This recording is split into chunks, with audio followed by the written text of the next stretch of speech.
But they said, I will say, I drive for them. Yeah, 20 minutes. No, that's a just another. No, now, on that, nation down.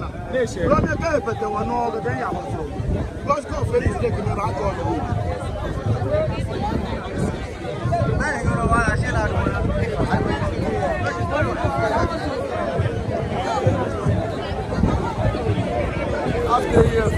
Ochi. As a fat chavini. Yeah, bloody. And the Coco and Johnny. Ochi.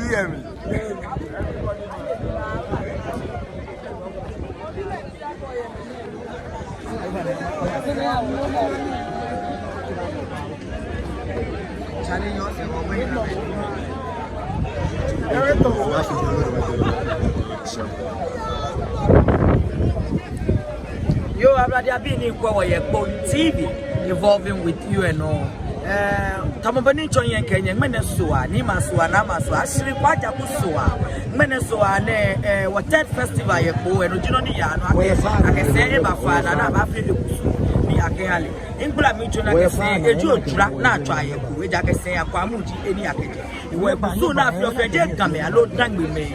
I could soon know what Quacker won't try drag. Last day, I can go about 1 9 and no beef for me, what I make Basadi, especially Macaronija Quam. Wakalasa deba. Mene what joy waba ya ke numwe akele egbe na ni sande bote ma ni e asha agbo enyo ma fe kita dani ebote echumi ekone ke ya chon mambie ene wa ye fana ni woba ne ina ke wana wo hena no bi baba wo ni ti Kpone ke manager ma sekeba amoto ne money do mo masaji wo Kpone MP leji money edamo imase ne Joseph Akwete Tete legimoni idamo imasere ni wakalebana sadi baja ke last year na le drokona singmene mi na le drokona o sani mabele ni bi enyo lo eteku ko ni mana no hewoni eyo drokona no afi yo fa de shi afi o fa do to gbe o ha I me Joseph Akwete oni o you MP happy money ni kutu yake abale kutu okay yo ko le kojo we woye share tani yolumo yepo share tani yolumo yepo ni ti kojo we be dia ko ke sanch jame ajo ayo manche yeli ni kojo we bia me hu amefatai ame ye pivotal rogo na me employer ne ke busin name kojo ba ene oni honorable ba bi enmene ma bi na ke mini kele ba bi last year fe inale last 2 years hu inale shimene inale drokona ni ne ba ne damo egbena ni sesu sa ne kote jeme si edomo bi ene wo masuwa ko honorable aglami etomi no iwo mene le ba je ko drokona ke last year ke last 2 years fe inale ye bi ene okay last year anopale mbamla yo beni nso die okay say sheman ya twena me man shafina lenke no sani man na sisije no sani man mi denche mababie ko ni makweno ni ya ono no pa ke wo akekusu go sani wo me no ba yo nwa se wo ke wo hia wo nakai ono afi no history akala je wo ye ngona wa ke ni babie na ke you want to say PE sani mandi ale oblign fe ale ake no na fe oje wo ndam dabi oyiwa ke sani kwema ya say what dey do omo wo ba okay wa bote inside there ojogba wa bi jo mu ojogba o hear me ojogba to ba yo over there ke okwe wo mene afiyeli 2025 last year ni bi no ko yin for she no yo say no ni sana ke fatai ni ewo afi okese ya ke bia ne mo fema media no aton na ke promote bia ne titube ma wo be social media o de ke baje ni bi ne ana bia ne ya ni me lo se akekun kwanu wo ipa ni aton na Tokyo ye ni bi pi am do wo makpagba ke o ba brief wo ye no na agbene akono fe wo na dan lo ye mla wo pe hie ni bi ni oyosi o ye social media ke ma bi elu o be pi eje mo fe mo your contact ewo ame post na kan bi social media mena mi yabo na kan egbe na kan bi efin no gbla mi otu koni efe fan ni gamoko ba bi no ku ele boni e ba bi le ehane ya le gbeji ano to ke bule na o fa ile ni radon e mo na ka okeneke information ema clean ma sinye ko TV aked bi fe bi ne the market or no living here. Come no you be an na share no tax. Sane only showcase only be no for koni man be and allo e amanse ho. You are coming or mini sane work she no go feel on me and feel like sane for promote tourism. Okay, any promote tourism here my name because for boni be yale here for Uduba. Back to joy, German home market, boni be yale. Sani when you market woman. And no your first to have a local no I get them.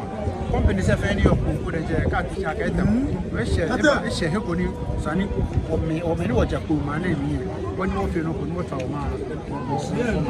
but when I can apply in your command and no cinema you can see your wall. Sani last any National Council, you know, I can tell local Bammy, I'm a young banker. No, come out by son. Don't cut a month, Eda, Oduba.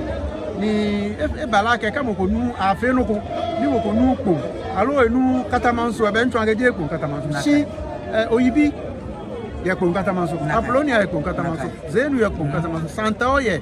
I mean, happy, better like Catam, Nokaji, Ecole. Afeno koni onu sise no bi woni se na ni finance minister bakane budget ne ati Apolonia ta ati Oyibita be koni kaje nkan ya fie nya ati ta sina che ekpon alo kata maso me pili ake be fe fata ko kata maso ni ke bo yo na santo be afe santo we ekpon kata maso ni se nte ya inspect mutumo bona fe ma bia na no ni ya ro ma pa me fai ogbene ni kan bi eni ti to ogbene won ye ya hu ni minister hu ewe jomoji sani to gafoa aba na me ba wa wo okwe me road any kan shi kenya tema run about it gafoa bi no mi no ni gafoa ba gbele company e bi na me ye gbe ame wa wo mo fe gbe no minister we ka ke engage am dia me pe shi company se ni yokupa no fe ebu amena e plan ake kan ba pe ko ne ka ma keke no ko e amehu sani bini ameba wa e wo won tu eni ojogba tete wo relax ko mu ni ba ngo no wo nyese wona fe ni wo nyo mona once and for all ni sene inagbe ye parliament ye land and natural resources committee what they want inspect mining companies because they jengbe ona programs ni yo na jegbe afi ni akenwa oye no ni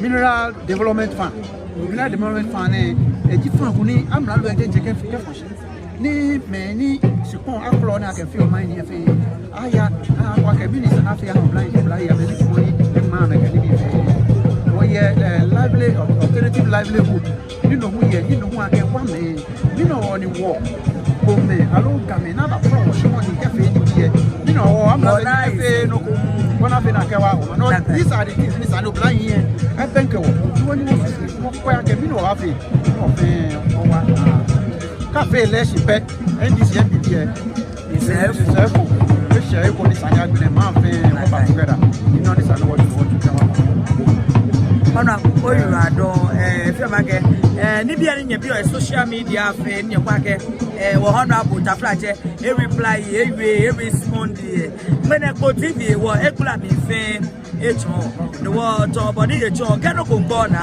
obanye ni ochi obenka ni bia pi na fe ni komi ami ni si ja agbe na wo ta yetu na ya ata no wo ke awo ko ta na ba agbe na tefete na ya ata no e ni bi sheku what you aba yo no kuni e was anoni bi ase na no ka ko yata e won abu won shi ona gbegbe mo no ba ama yes mono ni jo yen you ka onu na che road ko be e ko me under big push e ko me hu urban road e ko me even drip ni ka bo yo na wo ko te mi de bet be one road se fe ni yo de me si aje ko ni tu mo shi o le akeno ni ya no o ka ba gbogbo hu another program who take care of roads o ma pa mo fe mo pai me ma me ni sha me no fe no ba de oyurado ajobo e fe ba ko no abo ewe fe wo mayor hu ye bi ene wo ni ono abo ewe pe mayor ba to na e ha wo ko ni wo na we mo fe amu ye ko meja ke wo fa ne ke na ngbe ni nke ameba agba ne ke sande ne do ene woni me yo bi edo mo shine bo no ni honorable you to ja ke support le ye fine na ba ka no ni kura ma chedo ami unja ke ni de chapija ene ino na eyo department enu chumo de yo honor me yo ba awie le wu egbe na no ni eyo na eke ha ni ma bi fe ali honorable mi awa fi ali ba ni na yo ofosu obi wo honorable eje ni ofosu obi wo na ye rebe ko tenu nwa jegewu ye oba na chakpa ni yo abekete bata obe ko ni neke history ne won again wa fe do mo ye wo gbe na ngbene po e nesia manye the history behind nwa ke ofosu no ka wo ya semfa ameba ko wo ise honorable MP ewe ebula ni bia mi sa eton ye na agba ni gba ma bia na I think the same complaint no jino ni ko wu na concerning what road and what water they got to be able to regino take it gba ma na ni nyeba slash ye omo wo show mi efe o wala ke si afe sha nye poti o zona ke fonye yin di nu na agba na ka wo gbeje gbe jafra se gbe ni wo won wo ba fe de ba ni ka ba je ba and ele no ba cho te ba lo ba cho ba ria e fo aka nu nya gbomo ko ne kempa te ba ni wo pe ka se ne ke no fine but wo le na agba e wo ke wo no yo yes alo no to yi yes alo e no ke me pe ni se ani wole ko no ni yo sa gbere ni ma bi wo no esale okay what I was be by esale sa for 3 weeks le assemblyman for Lalu honorable Regina work as district manager but na gbe keke dia ke bia ni ba fe national security New York dani awo dana ke ha wo talansi e fe go bia ni mu fio da wo mu e dana ke fio de ni na da le anybody who about here ever to industry say fire or anything there no one know majority here I can have no pressure away ya dem ka say any what say what you ready when one what the deadline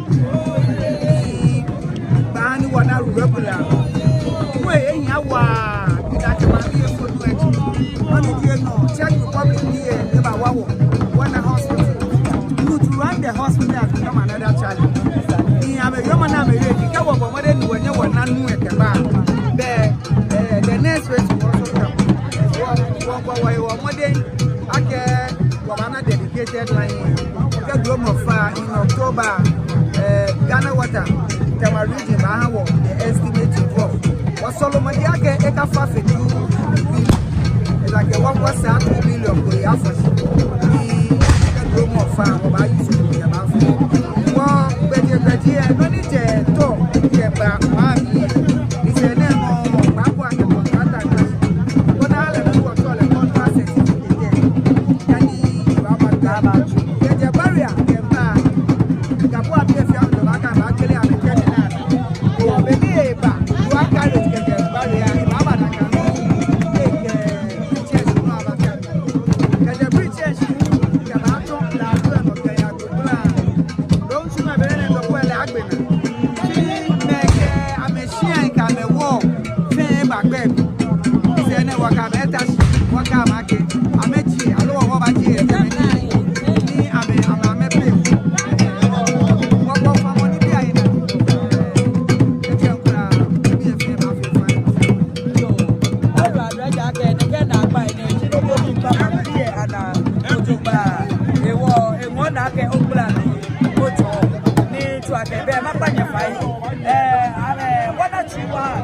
Over 4 years, get over 2 local. The modern 8 months. Fine, it's a lack of it.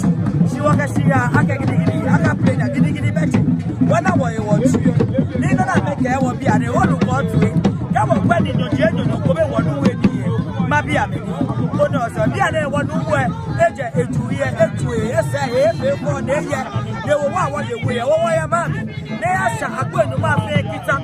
When I but only was there, look at no one. Get a look at Java.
say what here ubana ke wagbe wakusu na ya ni ona ke awula we bi e na meto heju ni bi e amenye mo mi ama meba je yin bi a ni jo ke wo ya ba iya ni wo ya ni se ya na apenyo ma fe wo wa ye ame fe ame bo si yi mo e bi a ne ke me ni wo e ko kwa me ni o ko kwa mi fe aye bi ni ai abo to ne wo ya ni wo ke se aya ma wo ni lo ni ta no ni wa ta no e je wo ona video session right now e fe background and 100 was the money bi ane wa gbe ni wa juwe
kwe mi wayo.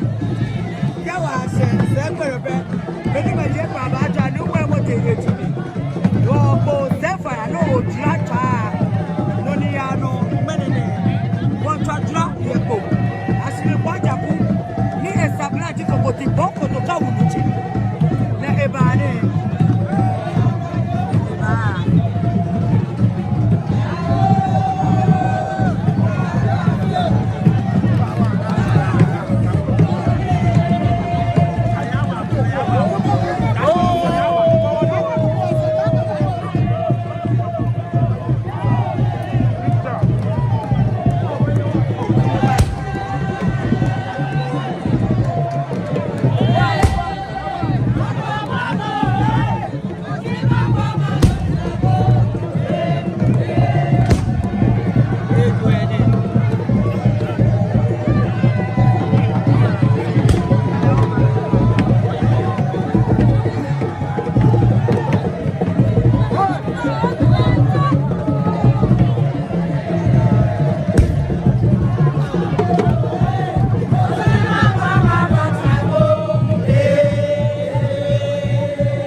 live o fa yo mo ba live no ba pa ko drop ti lo ba cho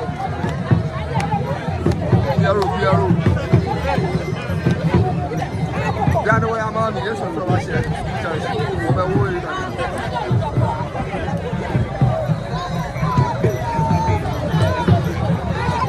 Dabi ma mi dece questo le va cho voi scusate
Small data I won't buy too, you know the mind.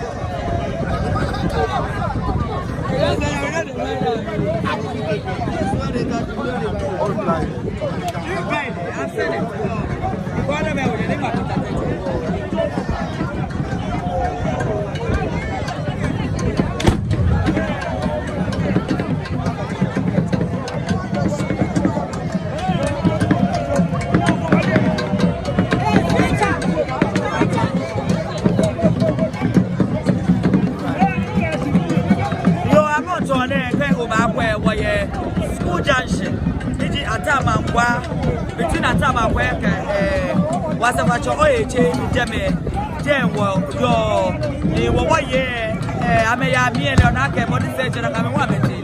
You know what today, if it was an army, I feel. You know, many I believe back, intelligent of war, menu babu play, play what I may be, and I want to make it, play what I may be, and they are all here. You are going to make someone who they are working in groups, say, they are gone. That is not a procession you're supposed to do. Now I know about me, no, and I'm a someone, I may go for me. I trust it, I'm a little, Game, sir, about Jam, Amena. You all know, Nana was ever. I walk back when you are not me, some who buy jacket. Walk back, one arm, so you can be a body. I draw my mind, you are poor. You have a few other people about me. Not any other messages, need something, go find a reply. Over the road of work, impossible. One over for a Jamal. Walk by data, body, walk a stream, I go back at 6:37. That will back. One over stream, I will.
Yeah, reply again, the confirm, the bank confirm, I reply the whole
Now,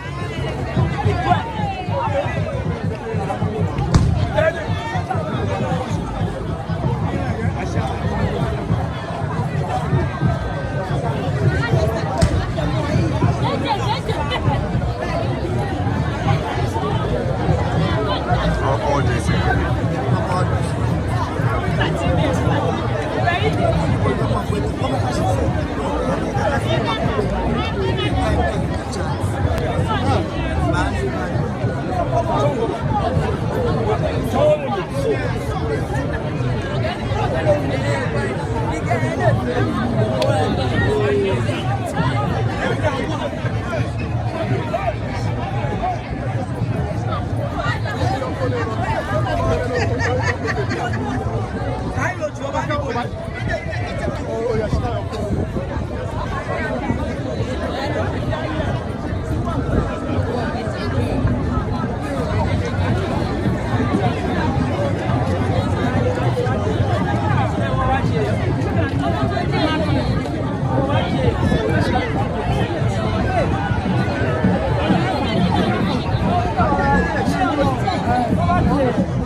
check.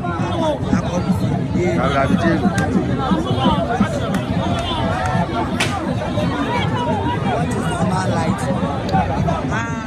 Gunpowder.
God bless you.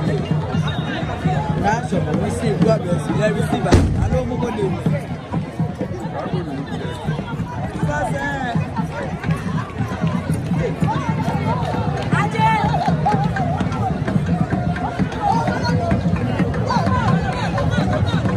Come back and receive.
chérie pour dire que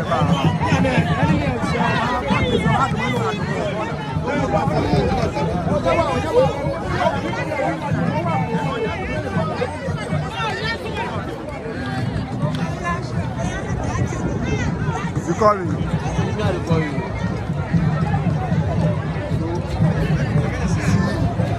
This particular one we never done.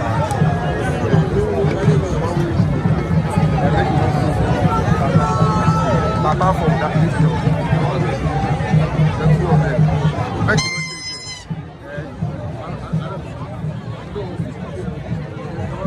take it.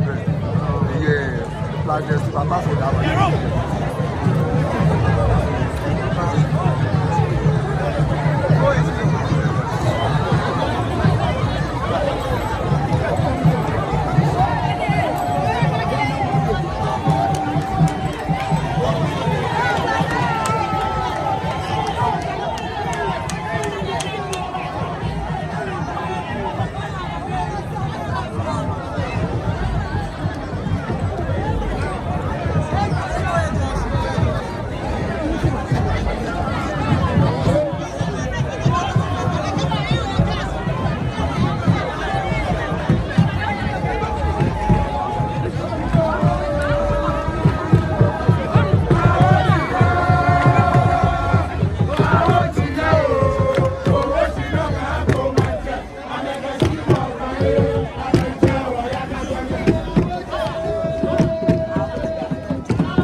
You have a better very one. Why no, Santi, one double Shilolo, or double Shoyake, Hadley Yake, was Shani August, allo somewhere me. Ni about lunch or more, Nabaja, Pelena, Bajo, Pelena, Balak, baby. Now about to a more feeling. Give us safe fire. People appreciate our work. We see them commenting, yes, but when it comes to financial assistance, I think you've been very helpful today. And I hope Jane it will stop there. It should extend to other people watching. Those in the diaspora, they should try to also assist us by getting us bundles and all everything. You see, this year we were running throughout. Everything was on point. She self run throughout. The little you can do is to just push us to give us the energy to continue doing the best that we are good at doing. My lady, they get back a woman. Ewa, team try to support the team. What about station? Need you old lorry station? But back at your atiwe, care what bar. She can walk back with you at Belize. Atiwe, why Jenna Bashakita, Dabi. Kese ba, she can play Bashakita, at Belize. Get at Belize, Ebaya, Amacha Kpone. No, what you like a lot of Jan or about for a Jemmy. Get a Jan, about Chogaba at Jema way here. A Gagay John need to wait. Not about what the Tenaku with the Yacha money. Tetenaku and Yamawika Shamwawi. Then I went about black cake at your head in a little more. Get a pogon when a shot can't turn back with you could do it. Then I went a buy off for suing. The Gaba not Jaco Tiawi, Gaba and Seal. Get the Sakiwelo Snowy, Gaba Bedia Pui. Gaba Gaba Pia, Gagayan, at Tiway, and when another back was able to get to me. You were Bonisani in morning. You are getting when the man fat. The Onuana there, each have one man go about no more. For so a year, Jew. About she get a beer no much I go now, Jew. When you care about no FN, so it's one of way. The Mika work a sheer fish, Shakala Shakita. I go a fake and a Shakita. Nika come and I mean, you're laughing away. A share your money, your Ekeha. I mean, Car was share at my way. Ni Akajima with GH, Obanus is here.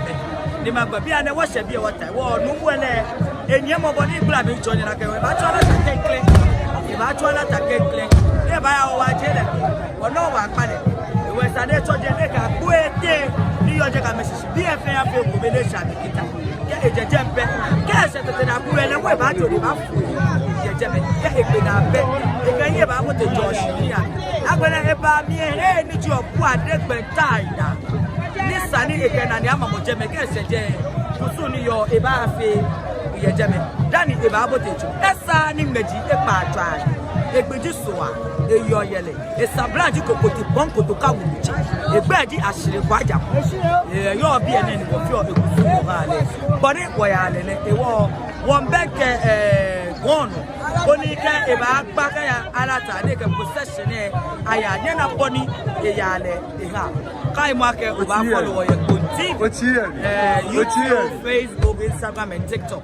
Where you jam a friend on your live coverage. A Jagaja Levy, Kabataka, no one no one truly. I hope pet, you know, Sunday have it. Apart from that, Bonuchuman was to a Kai want to do. A jacket, no Ginoni Hani, many of my second diaspora affair. I make a support. The work a cop where I just man say, Abba buy a jacket. I feel I can't come in fact. I feel I'm going to say, Uboma come, Ubana no one may be, Ubana Tema may be, Ubana la me, Ubana new woman, Bula make any be fair here. Nakajiboni, I feel here, yo. Kona no one may be a cafe, Bunako, or come and check by your offer so oblique. Jammy Gianni, Wabake, yeah. You are was a Jammy, none of your me, Makurami, Machoni. The Jacasa Jam when you Jalatajano, Obonu Bafu. Eba Jojo, Eba it was Santi, oh, Cassini. She won't want to go, okay, I see Messarami, me press now. I can't go and DM mommy. Nima Chenna, no, I mean, no. Me trouble, you was a pay. That is just by the way, or where I don't know. Think about you and the man, I will take camera, I didn't work at the sashi. She, I hear now my thing. Can try and be away. I'm going to get what's there. Can Babon or be. What you're going to know what you want to know what you're I mean, take many. Why you have got your decade? I will not tell you if you're what you are, Echo la keno na na tele fe wo ya ma be no ni. Atale ni yo mi na pe. Ka me ni o ba ka me tu no male. Wo wo no tu o wo. No tu mi ni o ju ba. Ni wo ni o ni lo ju ba o dai. Wo na wo yo ko de se ka fe mu. E ja e wo. Ko o ja lo ju ba wo e ki obo ni.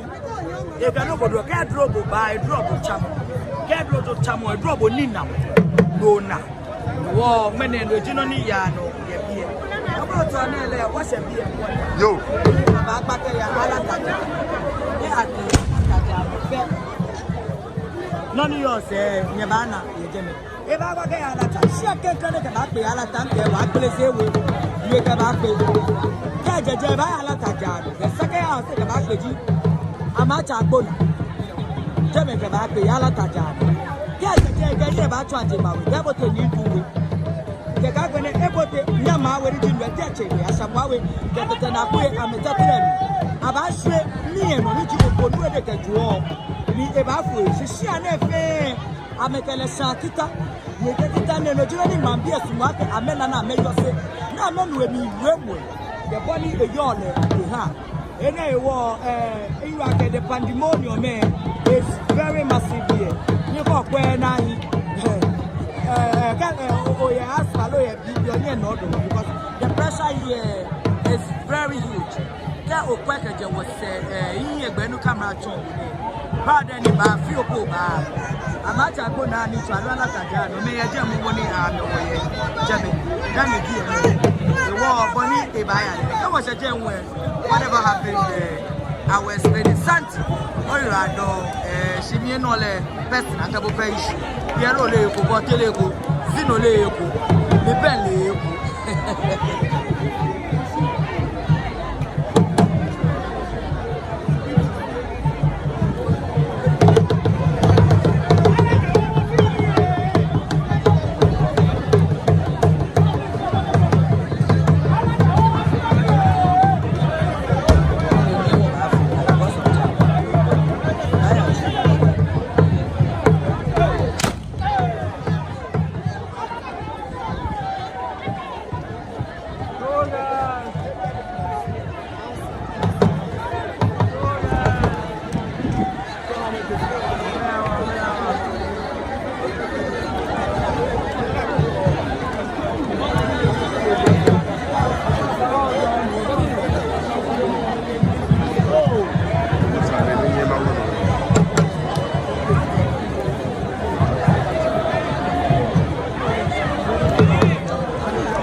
Chale, yo, Otuonocha comedy, guys shooting stars. Oh, friend, we get power.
Baba Buade, Joshina, me, Mammy, Mumo. Well, after the settlement, Fante Woyaloy, near me, yellow, a jim, little funny. Never can say Woya, Fante, never by a Osue. You can say, be Babuade, Yako, not Chamaka Latame. We want in Spenake, where you will at it. Ni Kajish and Kabiami, Benny, one young back and ye, Joshima, for. I'm a woman, you're loose, and I make a your way for. You want Alatame, fear edge, the Joshima, fear ye. You are Alatame, I feel boy, never to ma. Ona, ni Joshima, I feel day, any Amese, and the Wamuna Paliabe, Keba. That is how it is.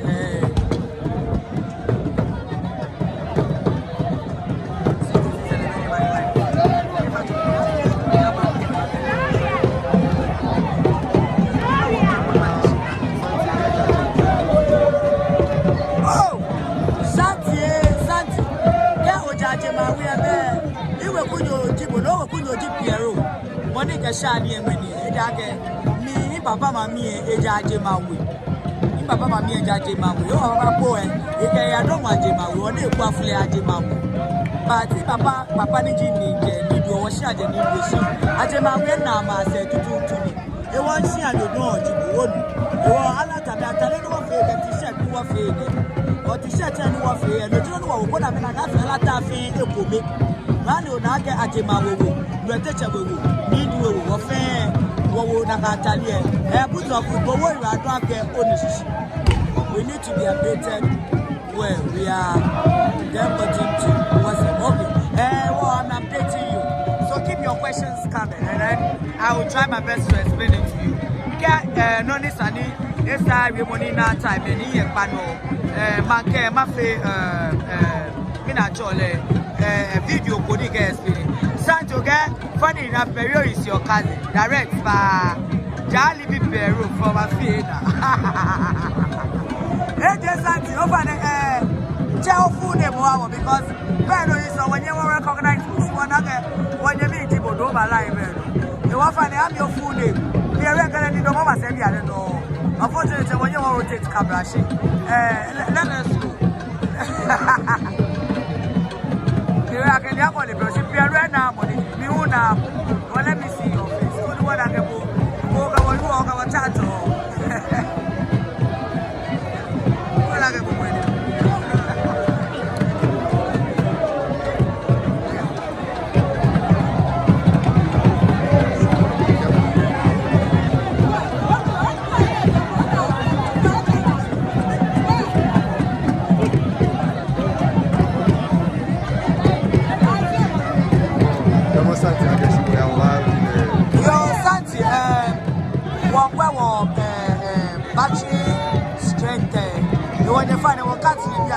Within the next 5 minutes, no. Baba, only wash alata, no more one. You got to massage and the popcorn. You are very